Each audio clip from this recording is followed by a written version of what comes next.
In the original version of the game, Shelby entered Anne Shepard's hospital room just after Madison. He hugged her in his arms and then smothered her with a pillow. We decided to exclude this very violent scene.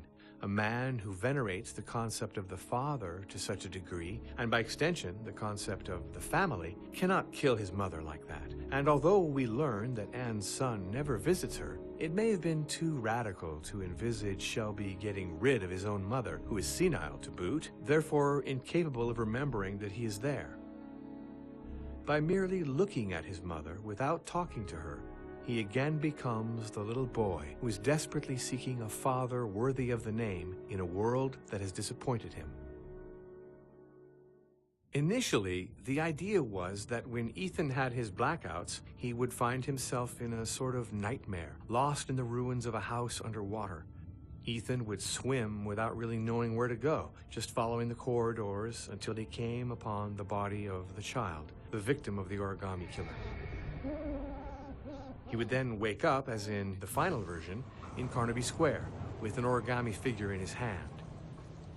The first blackout takes place after Ethan puts his son Sean to bed. Once Sean is asleep, Ethan goes back downstairs, but when he reaches the bottom of the stairs, he sees water on the floor at the front door. He turns around and sees water coming down the stairs behind him. The water continues to rise. Looking out the windows, we realize that the water outside is already higher than the house. Ethan runs toward the front door of the house. When he gets there, the door literally explodes and an enormous quantity of water submerges Ethan. The second blackout, which is much more spectacular, happens when Ethan loses Sean in the park. The camera started to tremble more and more, and a tsunami suddenly submerged that whole part of the city. Then we found Ethan underwater, as in the previous blackout. Two similar elements for a paranormal explanation. Shelby was present at the time of Ethan's accident, and a special bond was forged between them. From then on, Ethan accessed Shelby's mind whenever he killed children, corresponding to the times when Ethan found himself in the house underwater, filled with Shelby's memories. The water is the metaphorical representation of the killer's mind. During his blackouts, Ethan goes to Carnaby Square, the place where Shelby's brother died, and he makes an origami figure at the same time as the killer makes one to leave in the hands of the victim. These scenes were not retained in the end because they made the story too complex and introduced a paranormal element that added nothing to the story. We decided to remove them a few months before the end of development, particularly in order to speed up the start of the game, recenter the narration, and anchor the story in reality. This scene shows us Ethan getting out of bed in the morning. He goes to wake up Sean to take him to school. The scene is redundant because of the father and son scene. However, this part of the game was not without interest. It placed the player in the role of a responsible father, looking after his son and himself. As he passes near the letterbox, Ethan notices the origami killer's letter that informs him that his son will soon disappear.